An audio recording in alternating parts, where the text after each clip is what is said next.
आमतौर पर ये माना जाता है कि एक अच्छा कलाकार हमेशा एक अच्छा इंसान भी होता है। ये दुनिया भर में धारणा है कि एक अच्छा जो इंसान होगा, जो दिल से अच्छा होगा, वही दरअसल एक अच्छा कलाकार भी हो सकता है।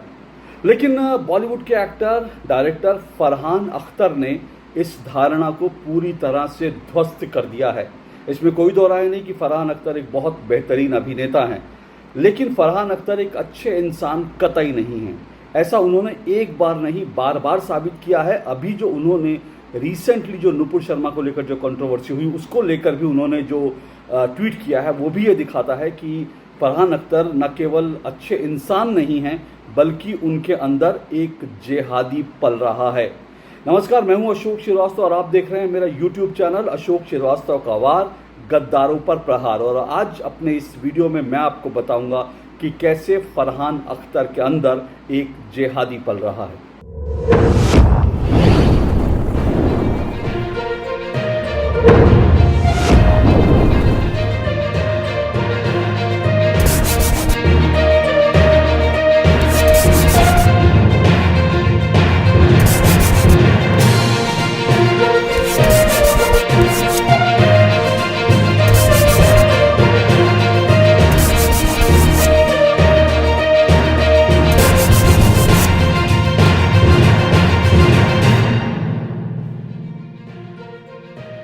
अपने पूरे फिल्मी करियर में बिल्ला नंबर 786 कैसे महान है और कैसे ये हिंदुओं तक की जान बचाता है, ये साबित करने वाले जावेद अख्तर के बेटे फरहान अख्तर, जो खुद भी बॉलीवुड के डायरेक्टर हैं, बॉलीवुड के एक एक्टर हैं, वो वास्तव में बहुत बेहतरीन कलाकार है। इसमें कोई दो राय नहीं। मैंने उनकी बहुत फिल्में तो नहीं देखी हैं, लेकिन उनकी एक फिल्म आई थी जो भारत के सुपरस्टार जो एथलीट हैं मिल्खा सिंह, उनकी जीवनी पर जो फिल्म बनी थी, भाग मिल्खा भाग। मैंने उस फिल्म को देखा था और उस फिल्म को देखने के बाद मुझे एहसास हुआ कि इसमें कोई दो राय नहीं, बहुत ही बेहतरीन कलाकार हैं, लेकिन एक बेहतरीन इंसान कतई नहीं है। ऐसा एक बार नहीं, बार बार वो साबित कर चुके हैं, बार बार वो साबित करते रहते हैं। और मैं तो बल्कि अब ये मानने को मजबूर हो गया हूँ कि दरअसल अंदर एक जिहादी पल रहा है। जी हाँ, उनके भीतर एक जिहादी पल रहा है। ऐसा मैं क्यों कह रहा हूँ, इसको लेकर मैं ज़रूर आपके सामने कुछ तथ्य रखना चाहूँगा। सबसे पहली बात तो अभी आप जानते हैं कि नुपुर शर्मा बीजेपी की जो पूर्व राष्ट्रीय प्रवक्ता हैं, बीजेपी की नेता हैं, उनको लेकर एक विवाद इस वक्त पूरे देश और दुनिया में चल रहा है कि नुपुर शर्मा ने दरअसल पैगंबर मोहम्मद की बेअदबी भी की एक टेलीविज़न चैनल की डिबेट में। हालांकि इस बात को काफ़ी दिन हो गए हैं और इसको लेकर के जो पूरा विवाद हुआ और जिस तरह से इस्लामी देशों ने भारत की घेराबंदी करी, उसको लेकर के बीजेपी ने नुपुर शर्मा को फिलहाल जो है पार्टी से जो है निलंबित कर दिया। माफ़ कीजिएगा, निष्कासित नहीं किया, निलंबित किया है और उनको राष्ट्रीय प्रवक्ता के पद से हटा दिया है। इसके बाद जब ये सब कुछ हुआ, उसके बाद नुपुर शर्मा ने बाकायदा एक ट्वीट लिखा और ट्वीट लिखकर उन्होंने इसके लिए माफ़ी मांगी। उन्होंने कहा कि मेरी बातों से अगर किसी की भावनाओं को चोट पहुंची है, किसी की भावनाएं आहत हुई हैं, तो मैं अपने शब्द वापस लेती हूं। इस पूरे प्रकरण में जब बीजेपी ने इसमें नुपुर शर्मा के खिलाफ कार्रवाई कर दी और जब नुपुर शर्मा ने खुद भी जो है अपने शब्द वापस ले लिए, तो ये पूरा विवाद खत्म हो जाना चाहिए था, ये खत्म हो जाना चाहिए। लेकिन इस नुपुर शर्मा के माफ़ी मांगने के बावजूद फरहान अख्तर ने जो ट्वीट किया, वो वास्तव में बहुत ही एक कह सकते हैं कि बेशर्म कृत्य है उनका। और एक तरह से वो ट्वीट जो है न सिर्फ भड़काऊ है, बल्कि वो ट्वीट देख करके ऐसा लगता है कि फरहान अख्तर भी कहीं ना कहीं जो सर तन से जुदा जो गैंग है, दरअसल जो जिहादी गैंग है, ऐसा लगता है कि वो उनको कोई मैसेज दे रहे हैं या खुद भी फरहान अख्तर इस जो है सर तन से जुदा गैंग का हिस्सा हैं। दरअसल जब नुपुर शर्मा की माफ़ी के ट्वीट सामने आया, उसके बाद फरहान अख्तर ने एक ट्वीट किया। अपने ट्वीट में फरहान अख्तर ने हालांकि नुपुर शर्मा का नाम नहीं लिखा, क्या संदर्भ है नहीं लिखा, लेकिन उनका ट्वीट देख के बड़ा साफ हो जाता है कि दरअसल उनका ये ट्वीट और कुछ नहीं, नुपुर शर्मा के माफ़ीनामे के संदर्भ में है। फरहान अख्तर अपने ट्वीट में ये लिखते हैं कि जो जबरन जो माफ़ी मांगी जाती है, वो उसका कोई औचित्य नहीं है, वो क्योंकि वो माफ़ी दिल से नहीं मांगी गई। अब ये ट्वीट करना नुपुर शर्मा के माफ़ीनामे पर और इस विवाद को शांत करने की बजाय इस विवाद को और भड़काने की कोशिश करना, इसके पीछे फरहान अख्तर की मंशा क्या है? क्या फरहान अख्तर ये कहना चाहते हैं कि दरअसल जब हम जब जब जब जो जिहादी हैं नुपुर शर्मा की गर्दन काट देंगे तभी जो है उनको चैन मिलेगा, या फिर नुपुर शर्मा के साथ जिस तरह की बर्ताव के ट्वीट लगातार किए जा रहे हैं, जिस तरह से उनको धमकी दी जा रही है, क्या वो सब कुछ हो जाएगा तब फरहान अख्तर मानेंगे कि नुपुर शर्मा ने माफ़ी मांग ली है, नुपुर शर्मा को का केस, नुपुर शर्मा के मामले को अब बंद कर देना चाहिए या उसको उस विवाद को अब खत्म कर देना चाहिए? आखिर इस सब के पीछे फरहान अख्तर की मंशा क्या है? क्योंकि मैं फिर कह रहा हूँ कि ये जो ट्वीट किया गया ये बहुत ही भड़काऊ ट्वीट है। आप जानते हैं कि नुपुर शर्मा, इस पूरे विवाद के बाद नुपुर शर्मा को जो जिहादी हैं, दुनिया भर से जो जिहादी हैं, वो लगातार उनको धमकी दे रहे हैं, उनका बलात्कार करने, उनका सामूहिक बलात्कार करने, उनके परिवार को जान से मार देने की बात कर रहे हैं और उनका सर जो है सर धड़ से अलग करने की, उनकी गर्दन काटने की लगातार धमकियां दे रहे हैं। और ऐसा हो चुका है क्योंकि हमने देखा कमलेश तिवारी के मामले में ये जिहादी इसी तरह से करते हैं। लेकिन जो है नुपुर शर्मा के माफ़ीनामे के बाद फरहान अख्तर इस तरह का ट्वीट करके कहते हैं कि ये माफ़ी जो है दिल से मांगी गई माफ़ी नहीं है। पहले तो फरहान अख्तर ये बताएं कि उनको कैसे पता चला कि दरअसल नुपुर शर्मा ने माफ़ी दिल से नहीं मांगी है, ये नुपुर शर्मा ने जो है दबाव में मांगी है। और अगर दबाव में भी मांगी है, कोई अगर महिला जो है अगर जिहादियों से डरकर भी कोई अगर माफ़ी मांग रहा है, तो क्या आप चाहते हैं कि जिहादी अपने काम को पूरा अंजाम दे तभी आप मामले को शांत करेंगे, तभी आप शांत होंगे? मैंने नुपुर शर्मा के साथ इस पूरे प्रकरण के बाद जब ये डिबेट हुई थी, मैंने खुद नुपुर शर्मा के साथ एक टेलीविज़न डिबेट किया। उस टेलीविज़न डिबेट में नुपुर शर्मा ने जो है ये कहा कि उन्होंने ऐसा किसी की भावनाओं को ठेस पहुंचाने के लिए नहीं किया गया था। वो मेरी डिबेट आप देखेंगे तो यूट्यूब पर उपलब्ध है, वो मौजूद है। उसमें नुपुर शर्मा ने बात कही और उनके साथ एक इस्लामी मामलों की जानकारी, एक इस्लामी विशेषज्ञ थे, उन्होंने कहा कि आपकी जो जानकारी है वो जानकारी ठीक नहीं है। और उस इस्लामी विद्वान ने ये भी कहा कि ठीक है, आपकी जानकारी सही नहीं है, लेकिन इसके बावजूद जो है आपको ना कुरान ना पैगंबर मोहम्मद आपको इस तरह की धमकियां देने की इजाज़त देते हैं। और उस मुस्लिम मौलाना ने कहा, उस जो है इस्लामी मामलों के जानकार ने कहा नुपुर शर्मा को कि मैं आपको किताब भेजूंगा जिस किताब को पढ़कर आप जो इस्लाम के बारे में जो सही जानकारी है वो हासिल कर सकती हैं। और नुपुर शर्मा ने कहा मैं इसका स्वागत करती हूँ कि आप मुझे इस तरह की किताब भेजें, मैं अपनी जानकारी बढ़ाने की कोशिश करूंगी। तो नुपुर शर्मा, ऐसा नहीं है कि नुपुर शर्मा जो है वो जानबूझकर इस तरह की चीज़ें कर रही है या उन्होंने दिल से नहीं मांगा। तो ये फरहान अख्तर को कैसे अंदाज़ा हुआ कि दरअसल नुपुर शर्मा ने दिल से माफ़ी नहीं मांगी है? तो इस तरह का ट्वीट करने के पीछे फरहान अख्तर का मकसद क्या है? क्या वो जिहादियों को एक संदेश दे रहे हैं, मैसेज दे रहे हैं कि जो आप धमकी दे रहे हैं नुपुर शर्मा को वो पूरी कीजिए क्योंकि ये दिल से मांगी गई माफ़ी नहीं है, ये विवाद अभी ख़त्म नहीं हुआ है? या फिर खुद भी जो है दरअसल जावेद अख्तर, माफ़ कीजिएगा फरहान अख्तर, खुद भी इस गैंग का हिस्सा हैं, सरतन से जुदा गैंग का हिस्सा हैं?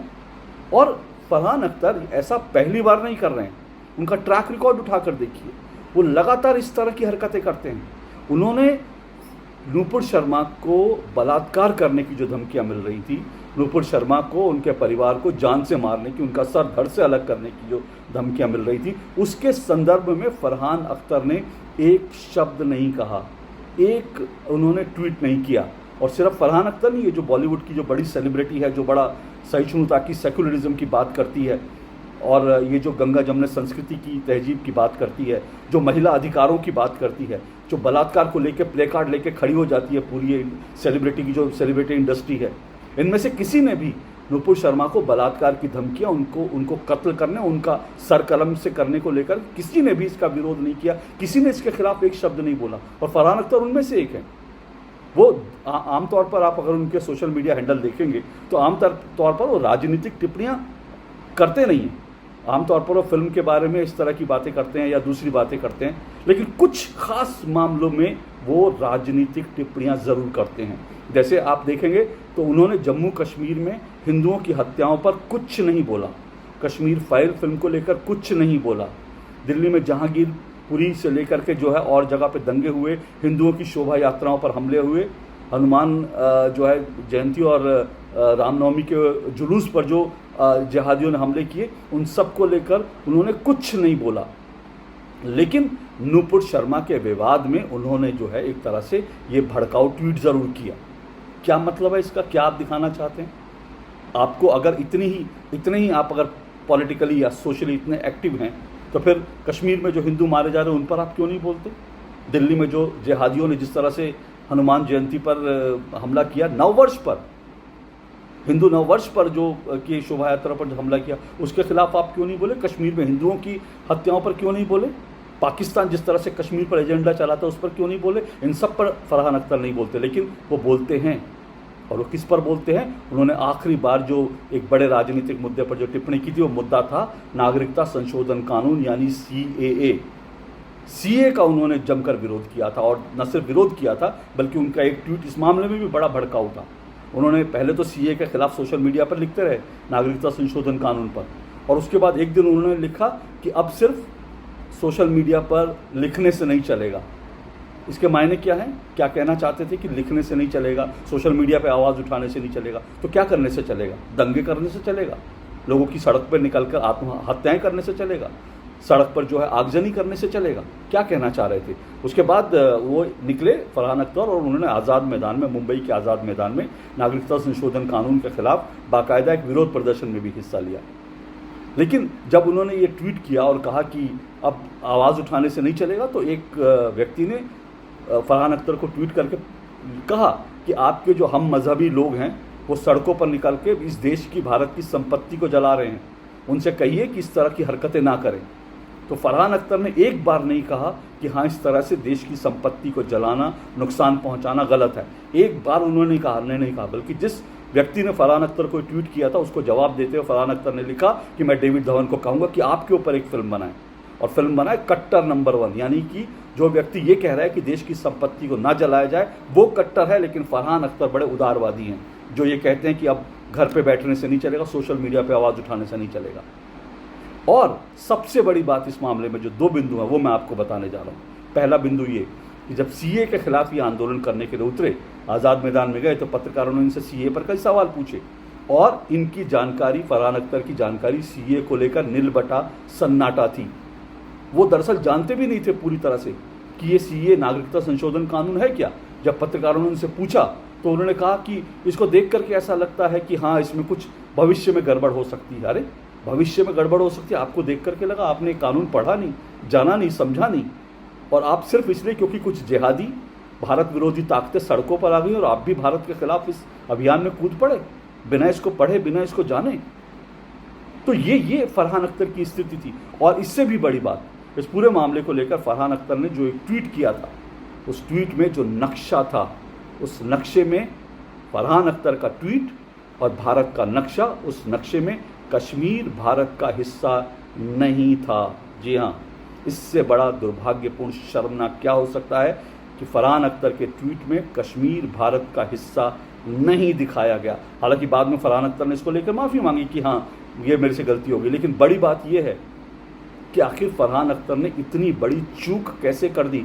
क्या उनको देश के नक्शे का भी एहसास नहीं? उनको ये भी नहीं पता कि कश्मीर भारत का हिस्सा है? बहुत से लोगों का ये मानना है, जो मुझे भी लगता है कि ये संभव है, क्योंकि उस समय भारत विरोधी जो तमाम जो मीडिया में, सोशल मीडिया में जो सामग्री आ रही थी सीए को लेकर के, वो सब भारत के बाहर या भारत में बैठे जो भारत के विरोधी दुश्मन हैं वो लोग तैयार कर रहे थे। जो भारत विरोधी गैंग है, टुकड़े टुकड़े गैंग है, वो तैयार कर रहा था। चीन में बैठे लोग इसमें आग भड़का रहे थे, पाकिस्तान में बैठे लोग, टर्की में बैठे लोग भारत के खिलाफ अभियान चला रहे थे। तो सवाल यह है कि क्या ये जो ट्वीट था जो फरहान अख्तर ने दरअसल बढ़ा दिया, क्या ये ट्वीट, इस ट्वीट की सामग्री उनको भारत से बाहर भारत के दुश्मनों ने तो नहीं भेजी थी? ये सवाल अनायास नहीं पूछ रहा हूँ मैं, ना ये सवाल हवा में उड़ा देने वाले, गंभीर सवाल है। क्योंकि आप भारत का नक्शा गलत ट्वीट करते हैं, जाहिर तौर पर वो सामग्री, वो नक्शा और वो जो ट्वीट था वो आपको ऐसे लोगों ने संभवतः प्रोवाइड किया जो भारत के बाहर बैठे भारत के दुश्मन है या भारत के अंदर बैठा टुकड़े टुकड़े गैंग है। तो क्या पाकिस्तान या चीन की तरफ से तो आपको नहीं दिया गया था, क्योंकि पाकिस्तान कश्मीर को भारत का हिस्सा नहीं मानता, चीन कश्मीर को भारत का हिस्सा नहीं मानता, टर्की भारत का कश्मीर को भारत का हिस्सा नहीं मानता। तो ये सवाल उठना बड़ा लाजमी है कि क्या ये जो सामग्री है, जो ट्वीट है, जो नक्शा है, आपको भारत विरोधी ताकतों ने तो नहीं दिया था? और इसीलिए मैं कहता हूँ कि दरअसल फरहान अख्तर जो हैं उनके अंदर कहीं ना कहीं लगता है कि एक जिहादी जो है वो पल रहा है। और अंत में मैं ये नहीं कहूँगा कि जैसे एक अभियान चलता है कि इसका बॉयकॉट करो, उसका बॉयकॉट करो, मैं ये नहीं कहूँगा, लेकिन अंत में सिर्फ इतना कहूँगा कि अपने नायकों का चयन बहुत सोच समझ के कीजिए। जी हाँ, बहुत सोच समझ कर अपने नायकों का चयन कीजिए। आप किसको नायक बना रहे हैं? क्योंकि जिनको आज आप नायक बनाते हैं या बनाएंगे, कल वो आपके बच्चों के रोल मॉडल होंगे, कल आपके बच्चों के रोल मॉडल होंगे। तो क्या फरहान अख्तर जैसे लोग आपके बच्चों के रोल मॉडल हो सकते हैं, नायक हो सकते हैं? तो अपने नायक बहुत सोच समझ कर चुनिए। आज के लिए इतना ही। आपको मेरा वीडियो कैसा लगा ज़रूर आप अपनी प्रतिक्रियाएं मुझे बताइएगा, और जल्द आपसे फिर मुलाकात होगी अगले वीडियो में। नमस्कार।